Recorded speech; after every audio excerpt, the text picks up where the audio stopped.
जय जगन्नाथ सांग मैंने welcome to my new mini blog सेटा पुणी मो जगह सह एक्चुअली आमर किसी भी प्लानिंग नाला जगह पाखक जावाई हठात आम प्लानिंग करके चलू कहीं बहुत दिन आम आशा इच्छा था कि झील को लेकिन जगह दर्शन करने तो झीर देहटा बहुत खराब रोचे से बहुत दिन इच्छा था कि आम नहीं पार्न कि झील को 10 मास हो नाला कहीं आम पटे अच्छे ना 10 मास से पर्यंत न हो छोट पिला तो से पर्यंत कौन देवादेवी मंदिर को छोट पिला जापरें तो मो झील को 10 मास कंप्लीट हो जाए छुट्टी बढ़ी जाए तो से आम दीज बाहर जगह पाखक आ जगह को दर्शन कर नहीं आसलु आ मो जगह गोटे एमती ठाकुर ता आखिरे थोड़े जे आखि मिसे दी धर लुह झरी देती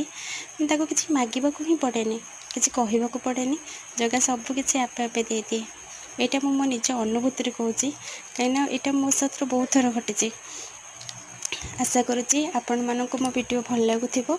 जदि आपण मानक मो वीडियो भल लगुच तो गोटे लाइक शेयर एंड सब्सक्राइब आ कमेंट करने भी भूलें।